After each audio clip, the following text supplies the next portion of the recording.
ജഗദ്ഗുരുക്കന്മാർ യുഗങ്ങൾ തോറും ആവിർഭവിച്ച് ലോക സംഗ്രഹ പ്രവർത്തനങ്ങളിൽ മുഴുകുന്നത് ധർമ്മസംസ്ഥാപനത്തിനു വേണ്ടിയാണ്. ദേശകാലങ്ങൾക്കനുയോജ്യമായ രീതിയിൽ കർമ്മധർമ്മങ്ങൾക്ക് മൂല്യനവീകരണം വരുത്തുവാനും മഹാഗുരുക്കന്മാർ ശ്രദ്ധിക്കാറുണ്ട്. ഭഗവത്ഗീതാ ഭാഷ്യത്തിൻ്റെ ഉപോദ്ഘാതത്തിൽ ശ്രീ ശങ്കരാചാര്യർ ധർമ്മത്തിൻ്റെ സ്വരൂപമെന്ത് എന്ന് വിശദമാക്കുന്നു. ഭഗവാൻ ആദ്യം സപ്തദ്വീപുകളോടുകൂടിയ ഈ പ്രപഞ്ചത്തെ സൃഷ്ടിച്ചതിനു ശേഷം അതിൻ്റെ നിലനിൽപ്പിനു വേണ്ടി മരീചി മുതലായ പ്രജാപതികളെ, അതായത് ഗൃഹസ്ഥന്മാരെ സൃഷ്ടിച്ച് പ്രവൃത്തിധർമ്മത്തെയും അല്ലെങ്കിൽ ലൗകിക ധർമ്മത്തെയും സനകസനന്ദാദികളെ അല്ലെങ്കിൽ സന്യാസിമാരെ സൃഷ്ടിച്ച് നിവൃത്തി ആത്മീയ ധർമ്മത്തെയും ഉപദേശിച്ച് ധർമ്മത്തെ സംസ്ഥാപനം ചെയ്തു. പ്രവൃത്തിധർമ്മമെന്നും നിവൃത്തിധർമ്മമെന്നും ധർമ്മം ഇവിടെ രണ്ടായി തരംതിരിയുന്നു.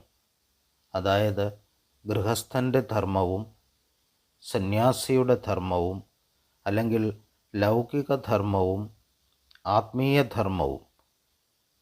കണാദ മഹർഷി ഇതിന് അഭ്യുദയമെന്നും നിശ്രേയമെന്നും പേര് നൽകി. യതോ അഭ്യുദയ നിശ്രേയ സിദ്ധി സധർമ്മഃ.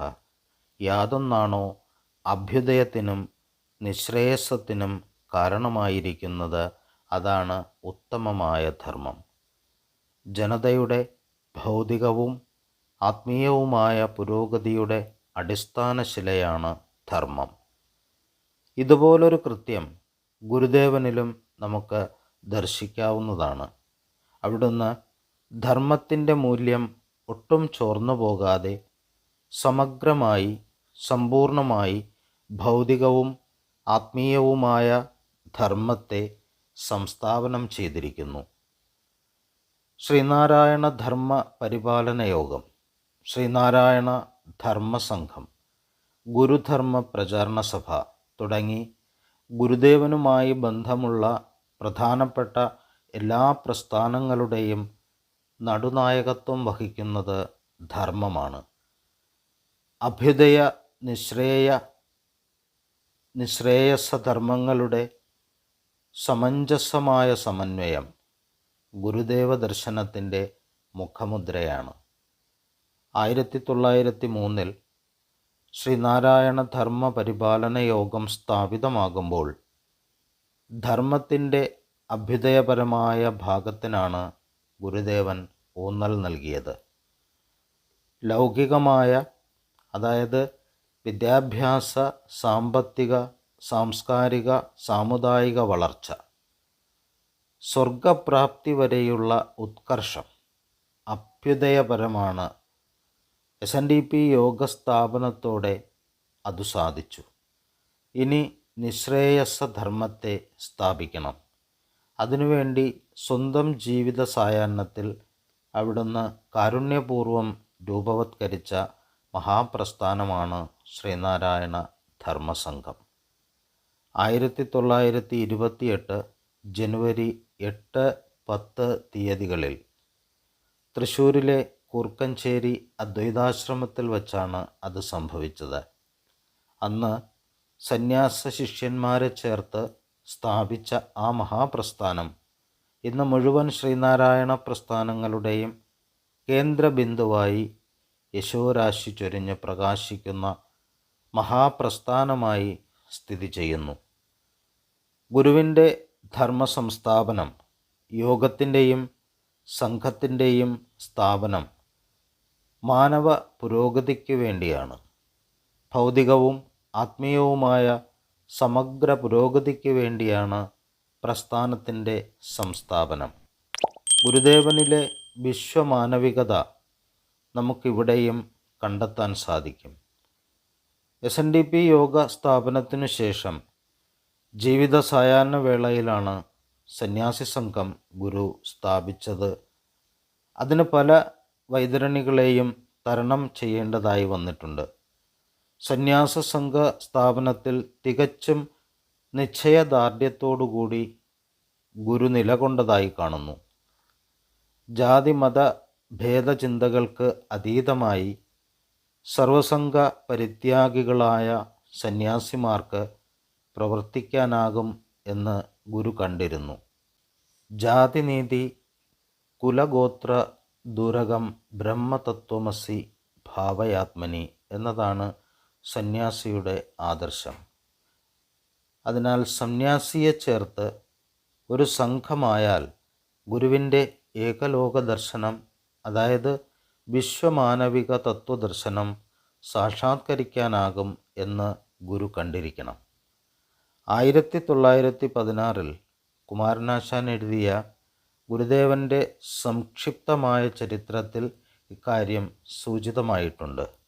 നോക്കൂ, വാക്കുകൊണ്ടും പ്രവൃത്തി കൊണ്ടും അനുമാനിക്കത്തക്കതായി സ്വാമിയുടെ അഗാധമായ ഹൃദയത്തിൽ ഇപ്പോൾ കിടക്കുന്ന പാവനമായ മറ്റൊരഭിപ്രായം തൻ്റെ ശിഷ്യന്മാരായ സന്യാസികളും ബ്രഹ്മചാരികളുമടങ്ങിയ ഒരു പ്രത്യേക സംഘം സ്ഥാപിച്ച് അതുമൂലം ജാതിഭേദം കൂടാതെ പൊതുവിൽ നാടിനും ജനങ്ങൾക്കും ഒരുപോലെ ആധ്യാത്മികമായ ശ്രേയസ്സും സദാചാര സംബന്ധമായും വിദ്യാഭ്യാസ സംബന്ധമായുമുള്ള അഭിവൃദ്ധിയും ഉണ്ടാകുന്നതിനു വേണ്ടി യത്നിപ്പാൻ വേണ്ട ഏർപ്പാടുകൾ ചെയ്യണമെന്നുള്ളതാകുന്നു.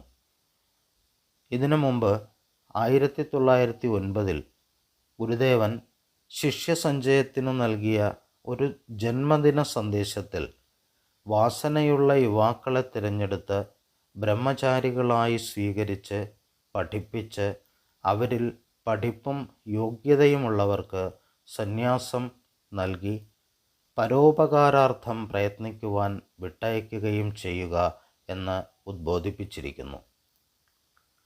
മഹാകവി ആശാൻ്റെ പ്രസ്താവനയിലും ഗുരുദേവൻ നൽകിയ ജന്മദിന സന്ദേശത്തിലും രണ്ടിലും കാണുന്ന ആശയം ഗുരുവിൻ്റെ സന്യാസ ശിഷ്യ പരമ്പര ലോക സേവകരായി രൂപാന്തരപ്പെടണം എന്നതാണ്. 1924 ആലുവയിൽ വെച്ച് നടന്ന സർവമത മഹാസമ്മേളനത്തോടെ സന്യാസി ശിഷ്യ പരമ്പരയെ വാർത്തെടുക്കുവാൻ വേണ്ടി ഒരു ബ്രഹ്മവിദ്യാലയത്തെ സർവമത പാഠശാലയെ സ്ഥാപിക്കുവാൻ ഗുരുദേവൻ ഉദ്യുക്തനായി. അതോടൊപ്പം ദിവ്യശ്രീ ബോധാനന്ദ സ്വാമികളെ ശിഷ്യപ്രധാനിയായി അനന്തരഗാമിയായി 1925 കന്നിമാസം 11 വിജയദശമി ദിവസം വാഴിക്കുകയും ചെയ്തു. ഇതോടുകൂടി സന്യാസി സംഘം ഔദ്യോഗികമായി സ്ഥാപിച്ച് രജിസ്റ്റർ ചെയ്യുവാനുള്ള പ്രവർത്തനങ്ങളും സമാരംഭിക്കുകയായി. തുടർന്ന് ഗുരുദേവൻ സ്വന്തം ധർമ്മ സ്ഥാപനങ്ങളുടെയും ധർമ്മ സ്വത്തുക്കളുടെയും ഭരണാധികാരം സന്യാസി ശിഷ്യ പരമ്പരയ്ക്ക് നൽകിക്കൊണ്ട് അനന്തരഗാമിയായ ദിവ്യശ്രീ ബോധാനന്ദ സ്വാമികളുടെ പേർക്ക് ഒരു വിൽപ്പത്രം എഴുതി കൊടുക്കുകയുണ്ടായി. ഈ വിൽപ്പത്രത്തിൽ ഒരു ജനാധിപത്യക്രമത്തോടുകൂടിയ ഗുരുശിഷ്യ പാരമ്പര്യത്തെയാണ് ഗുരു വ്യവസ്ഥപ്പെടുത്തിയത്. ആശ്രമത്തിൻ്റെ അധ്യക്ഷനായ മഠാധിപതി ലോകസേവകനും നിസ്വാർത്ഥനും ജനകീയനുമായിരിക്കണം. ഗുരുദേവൻ്റെ മാനവികതാ ദർശനം സന്യസ്ത ശിഷ്യ പാരമ്പര്യത്തിലും എക്കാലവും സുപ്രതിഷ്ഠിതമായിരിക്കണം എന്ന് ഗുരു വ്യവസ്ഥപ്പെടുത്തി. 1101 മേടം 20 വർക്കല ദേശത്ത് ശിവഗിരി മഠത്തിൽ വിശ്രമിക്കും ശ്രീനാരായണ ഗുരു എഴുതിവച്ച വിൽപ്പത്രം. നമ്മുടെ വകയും നമ്മുടെ സർവ സ്വാതന്ത്ര്യത്തിലിരിക്കുന്നതും ആയിട്ടുള്ള ക്ഷേത്രങ്ങൾ, സന്യാസി മഠങ്ങൾ, വിദ്യാലയങ്ങൾ, വ്യവസായശാലകൾ മുതലായ സർവധർമ്മസ്ഥാപനങ്ങളും അവ സംബന്ധിച്ചുള്ള സകല സ്ഥാവര ജംഗമ സ്വത്തുക്കളും നമ്മുടെ എല്ലാ ധർമ്മ സ്ഥാപനങ്ങളുടെയും തലസ്ഥാനമായ ശിവഗിരി മഠത്തിൽ വച്ച് ഈ ആണ്ട് കന്നിമാസം 11 നമ്മുടെ അനന്തരഗാമിയായി അഭിഷേകം ചെയ്യപ്പെട്ട ശിഷ്യപ്രധാനി ടി ശിവഗിരി മഠത്തിൽ താമസിക്കുന്ന ബോധാനന്ദന് നമ്മുടെ കാലശേഷം ലഭിക്കണമെന്നു കരുതി ഈ വിൽപ്പത്രം എഴുതി വയ്ക്കുന്നതാണ്. നമ്മുടെ ജീവിതാവധി വരെ ഈ സ്ഥാപനങ്ങളുടെയും തൽസംബന്ധമായുള്ള സ്വത്തുക്കളുടെയും സർവ്വസ്വാതന്ത്ര്യവും ഭരണവും നമ്മിൽ തന്നെ ഇരിക്കുന്നതും നമ്മുടെ ജീവിതശേഷമല്ലാതെ ഈ കരണം ഊർജിതത്തിൽ വരുന്നതല്ലാത്തതുമാകുന്നു.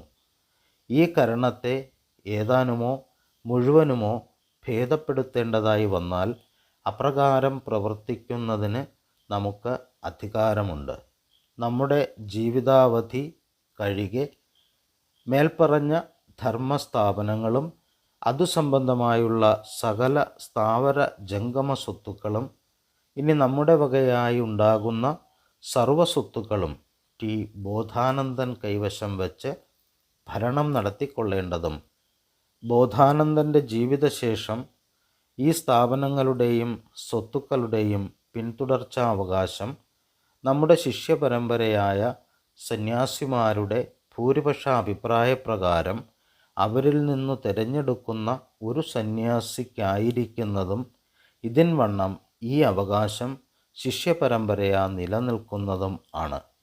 ഇങ്ങനെ ഏർപ്പെടുന്ന ഓരോ സന്യാസിമാരുടെയും ഭരണം മൂലം ധർമ്മപരമായി ഉദ്ദേശത്തിനോ അതിൻ്റെ സ്ഥായിയായ നിലനിൽപ്പിനോ യാതൊരു വിഘാതവും ഒരിക്കൽ പോലും വന്നുകൂടാത്തതും അഥവാ വല്ല വ്യതിയാനവും നേരിടുമെന്ന് കാണുന്ന പക്ഷം അപ്പോൾ ശരിയായ വിധത്തിൽ നിയന്ത്രിക്കുന്നതിന് ശേഷമുള്ള ടി ശിഷ്യ സംഘാംഗങ്ങൾക്ക് പൂർണ്ണ അവകാശമുള്ളതും ആകുന്നു. ശ്രീനാരായണ ഗുരു ഒപ്പ്. ഗുരുദേവൻ്റെ പാവനമായ സങ്കല്പങ്ങളും ഉദ്ദേശ്യങ്ങളും എത്രയധികം മഹത്തരങ്ങളായിരുന്നുവെന്ന് ഈ വിൽപ്പത്രം സാക്ഷ്യം വഹിക്കുന്നു. പൊതുജനങ്ങളുടെ സർവതോമുഖമായ പുരോഗതി മാത്രമായിരുന്നു ആ അനുകമ്പാമൂർത്തിയുടെ മഹാഭിലാഷം. നമ്മുടെ രാജ്യത്ത് ജനാധിപത്യ പ്രസ്ഥാനങ്ങളും ജനകീയ ഭരണവ്യവസ്ഥിതിയും ആരംഭിക്കുന്നതിനും മുമ്പായിരുന്നു ഗുരുദേവൻ്റെ ഈ നിർദ്ദേശം എന്ന് നാം അറിയണം. ഭൂരിപക്ഷപ്രകാരം തിരഞ്ഞെടുക്കുന്ന എന്ന ഗുരുദേവൻ്റെ പ്രയോഗമാണ് പിൽക്കാലത്ത് ധർമ്മസംഘം ഒരു പബ്ലിക് ചാരിറ്റബിൾ ട്രസ്റ്റായി വിധിക്കുവാൻ ഹൈക്കോടതിക്ക് മാർഗനിർദ്ദേശം നൽകിയത്. വിൽപ്പത്രത്തിലെ സൂചനകൾ ട്രസ്റ്റിൻ്റെ ഘടനയെയാണ് ദ്യോതിപ്പിക്കുന്നത്. ട്രസ്റ്റിൽ ട്രസ്റ്റികൾ സംരക്ഷകരും മാനവ സമുദായം അതിൻ്റെ ഗുണഭോക്താക്കളുമാണ്. നന്ദി.